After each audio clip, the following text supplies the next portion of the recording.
नौशरो फिरोज़ में Sindhi university campus जा शागिर्द एहतजाज कंदे रोडनि रस्तनि ते निकिरी आया आहिनि ऐं यूनिवर्सिटी कैंपस जे गेट ॿाहिरां उहे एहतजाज करे रहिया आहिनि। पीवीसी ते जेको आहे खाटू पंहिंजे पुटनि खे मुक़ररु करे छॾियो आहे, जेके शागिर्दनि खां थीसिस जे थ्रू 4-4 हज़ारनि जी 5-5 हज़ारनि जी डिमांड था कनि पिया।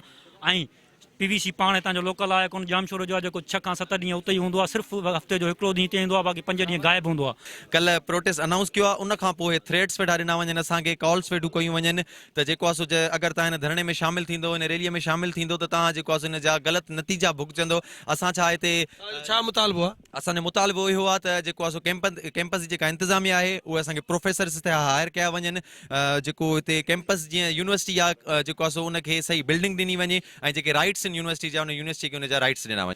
मुज़ाहिरो करण या धरणो करण जो ही मेन मक़सदु इहो आहे त असांजो जेको कैंपस आहे बुनियादी सहूलियतुनि खां महरूम आहे ऐं हिते जेके टीचर आहिनि क्वालिफाइड न आहिनि, को किथां मतिलबु इंटर मैट्रिक कयो थो अचे उहो हिते असांखे पढ़ाए थो पियो। सिंधी यूनिवर्सिटी कैंपस नौशरो फिरोज़ में जेके सहूलियतुनि जी खोट आहे उहा पूरी कई वञे ऐं इंतिज़ामी तौर ते जेके लापरवाही कई वई थिए उनजे ख़िलाफ़ु नोटिस वरितो वञे। कैमरामैन शकील उमराणीअ सां गॾु राणा शेर मोहम्मद, सिंध टीवी न्यूज़, नौशरो फिरोज़।